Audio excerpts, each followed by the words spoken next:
Hey everyone, my name is Amanda and I'm the Fun Size Reader, and today is Fun Size Book Club for November of 2024, and today we are going to talk about If This Was a Movie by Morgan Elizabeth.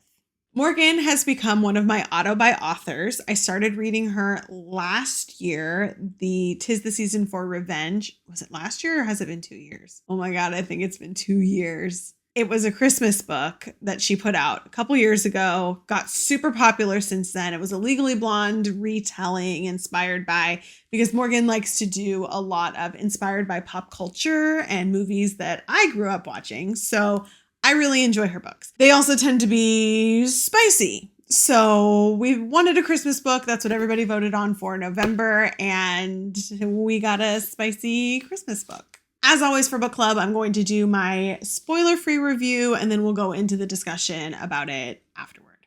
If This Was a Movie is the second book in the Evergreen Park series. The first one is like kind of connected, but not really. Like you don't have to read the first book to read this book. So this follows Jules and Nate. And Jules and Nate met each other, had a great weekend. And then Jules found out something about Nate that completely turned her off to him, made her ghost him for an entire year until they run into each other again. And she finds out that she is his daughter's Christmas wish, that she wished for Santa to bring her a new mom.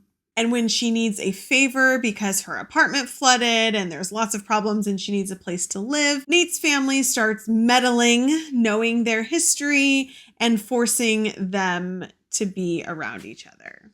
Star rating. I gave this book a solid 4 stars. It hit me in my feels. I really, really liked it. I kept wanting to read it. I just thought it was really good. I enjoyed the characters. I enjoyed the storyline. I really liked that it was a combination of Enchanted, which I have been watching a lot of recently, and Life Size, which I watched growing up. I still know the theme song. One thing about this book was that it did start off with a miscommunication trope. Now, it did not persist throughout the whole book. If you don't like miscommunication tropes, just know that that's in here. But it kind of sets up the plot versus being the plot and being later on in the story. So like it's present, but it's not everything. I also did really like how this was more Christmassy, I think, than 'Tis the Season for Revenge was. And Big Nick energy was also very revolved around Christmas. So like Big Nick and If This Was a Movie were more Christmassy, I think, out of her books that I've read that are Christmas books. So I did really like that. I felt like there were activities around Christmas. Like it wasn't just the romance set at Christmas time, which I appreciated. Spice rating on this is a 3. It is a slow burn, although I can't remember if it goes back. I know it goes back and you like find out what happened between them when they first meet, but I cannot remember if that's early on. So if the spice is more like throughout, I don't remember. Overall, I really liked it. I would highly recommend it as a cute, fun Christmas book. That's not over the top Christmassy. It's like a good mix with characters that I really enjoyed, a plotline that I really enjoyed. It was just a good read. It was a really good read. It is also available on KU, so you can get a physical copy or read it on KU. Okay, so now for the book club discussion. So at this point, I'm going to say things that are specific and spoilers. So if you have not read the book and you don't want it to be spoiled, pause here and come back and rewatch the video later. Okay, it's really hard when we read contemporary romances, right? Because they're one and done. There's sometimes not like a lot of things to be super elaborate about. So I'm just going to randomly talk and hopefully that's okay.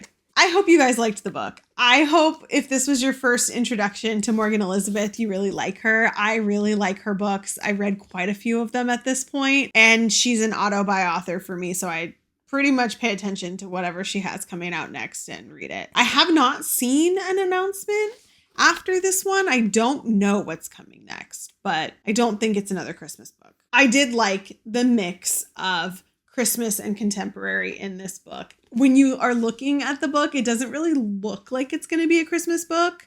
I know you've got like the mistletoe up here, but it doesn't scream Christmas book. And I think that's because it's part of the whole series, the Evergreen Park series, and the first one is Passenger Princess.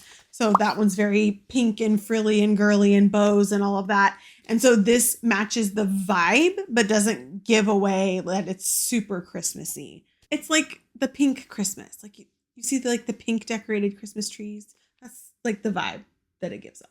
So Nate and Jules. What did we think about Nate and Jules? I liked them. I did not super love, we don't super love miscommunication in this house, but I understood it as the plot point for getting the story going, right? So there was this great weekend. They essentially fell in love. She thought she found her forever, and then it just was completely cut off when she thought he was married with a kid. I like that was resolved pretty early on in the book. Like we didn't keep going on and on with that miscommunication perpetuated. Like she found out right away that it was a mistake and it was his sister. So I like that was taken care of.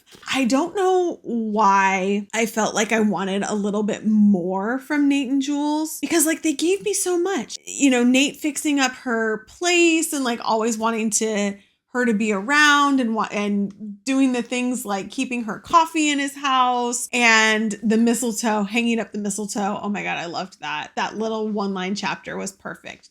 Morgan, great. Loved it. The way that Jules just kept stopping herself and like not wanting to be moving forward. And I don't know why that bugged me, that Jules didn't want to keep going. Like, why did she keep talking herself out of it? The miscommunication was solved. He was literally in absolute love with her. So was his kid. Like there was so much that she should have just been like, oh wait, this was meant to be. I don't know why she was hitting the brakes so hard. So I think that contributed to why I couldn't give it a full 5, but it was like solid 4. Okay. I really liked Nate. I thought he was so cute. And he did all the things, and he watched all of her movies, and he paid attention to everything and knew all the details about her. And the single dad trope I like it. A lot of people don't. Whatever. It's fine. I like the single dad trope, and how supportive his family was. I just thought it was cute. I like how we got to see Ava and Jamie from Passenger Princess, and we got to learn more about them. And I know the third friend, I can't remember her name right now, but I know she's going to get her own book. I just don't know when. Jules and Nate were cute.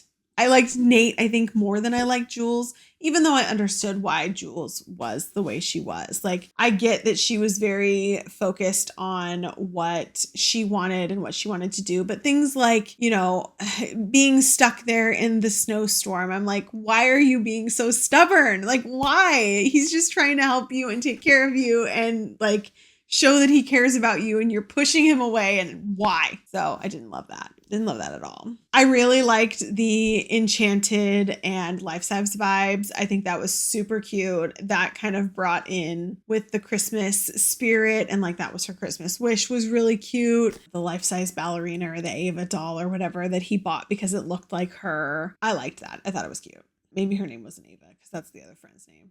I don't remember. Ashley? Was it Ashley? Whatever, the doll.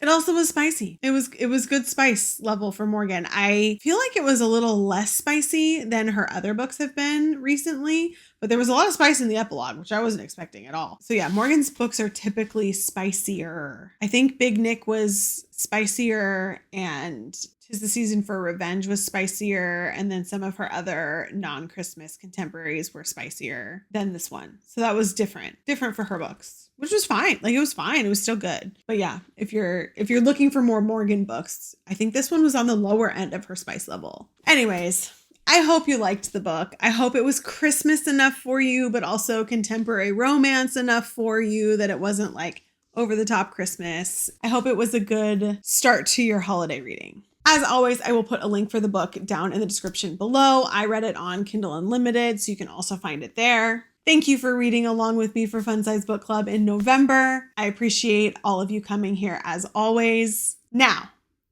for December, I'm going to take the month off. Okay, I'm doing it. I'm taking the month off. We're not going to have book club for December. I will record a January video for the end of the month. I'll post it at the end of the month for what we'll read in January. But December, I think we need a break. I got vacations and deadlines and everything coming up, and then there's all the holidays. And for some reason, Thanksgiving was super late this year. And so there's like only 3 weeks until Christmas. And I just have so many things going on. I don't want to not be able to read the book. So we're going to take December off. There will be no follow-up video after this. I will post the January video at the end of this month, and it will probably be fantasy. Okay, it will probably be fantasy. I always read a ton of fantasy in January, so be prepared for that. If you have suggestions or things specifically that you want to read together, there's a lot coming out next year that I need to be prepared for. So if there are suggestions that you want to read together, put them in the comments below. But other than that, I hope you all have had an amazing year. It has been so much fun reading all of these books with you all year long. We read 11 books together. Amazing.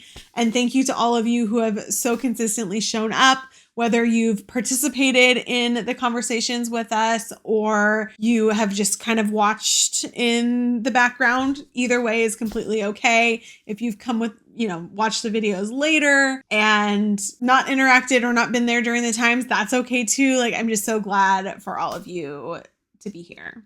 You are all why I do this. So thank you. Anyways, I will let you go and we'll see you at the end of the month.